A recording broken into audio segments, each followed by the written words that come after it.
You know, like something like chapati Yeah. and ugali. Yeah. Those are signature dishes, but they're kind of if you go to a different house, you might taste ugali that tastes completely different. Ugali is always a Chapati funny as well. thing. As soon as we started changing, some of the looking with the recipes, Yeah. I got so much yelled at. Because You shouldn't change these. No, but as soon as from my point of view, if you start putting everything, cheese and butter into an ugali, it's not an ugali anymore. Then it becomes a polenta, and it's been done before. I don't even know how my body would register that. No, it just becomes a porridge. That's it. So we've kind of, but just by flavoring, just by using salt and pepper in ugali, you have people screaming at the start saying, "Then it's not ugali." You need to turn it until it smells like burnt popcorn, and that's it.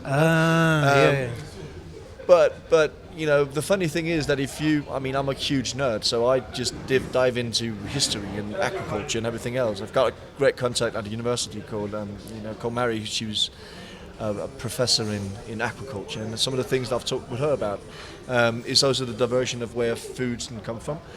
And I came up with this thing about ugali, which might piss off somebody, but still. Oh, for sure. There's a thing that you're not supposed to flavor ugali, but if you talk to some of the older generation, they'll say that by sometimes there was more flavor inside ugali when they were young, and that reminiscence. Okay, so I went history-wise and I started looking at agriculture, saying that type of corn has for the longest period been being grown in a Central Africa piece, and that means like mid Kenya and down Tanzania, that part. So we can to some extent say that ugali probably indiginated from right there. Yeah. Okay. Recipe would probably be handed down. Let's say it was 2 cups of water, 1 cup of flour. Then turn it at the stove. Blah blah blah. Because you smell popcorn. Then there is one problem with that. I ask you, would grandmother's grandmother had used the prized drinking water that came, were kept in barrels, or would you just go and get the water from the lake? Yeah. We'll probably get the water from the lake. Most likely. What is 80% of all the lakes inside that area comprised of? Saltwater lakes. Salt. So probably ugali was flavored a long time ago and with it salt. makes sense because definitely even now if you visit like up country, if guys like have maybe probably a borehole or they're fetching water like still from the streams and everything, it will definitely give it a completely different flavor.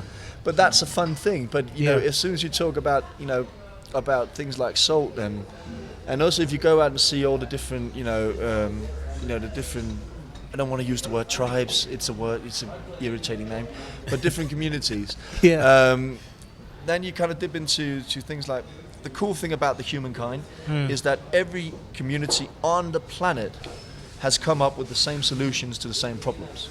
Yeah. Except maybe, Inuits living on top of a big freezer because they didn't really have to keep things, for that long time. They could pretty much just bury it in ice. But everyone else has come up with sun drying, salting, or smoking. And those are the flavors that have kind of been disappeared. So now if you go in and you see, you buy smoked salmon and you say that I like that smoky flavor. Do you have something? It's salmon. I need to know. I bet you if you go 100 years back, you would have smoked antelope.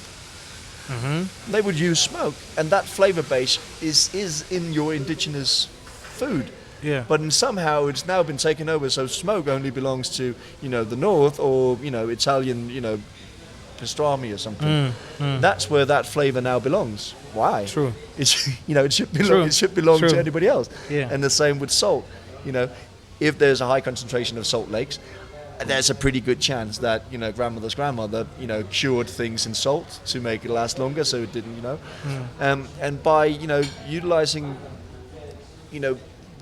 growing with let's call it what it is, but with the colonial way of looking at things, we ended up using products to get to the market to get more sales, and that kind of lost a lot of produce that was being indigenously used. Yeah, now it's just like mass production to.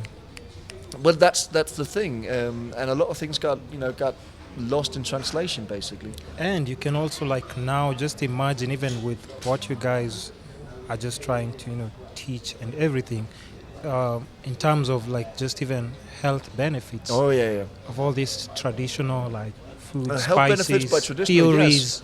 But I mean, if you just look at basically in the last 5 years, not only in Kenya but all over the world, like everybody has gotten more aware of nutritions, which right literally you can go and see that people in Kenya are eating more vegetables, because now everybody without a doubt knows that it's probably a good idea to eat vegetables. You want to look good, you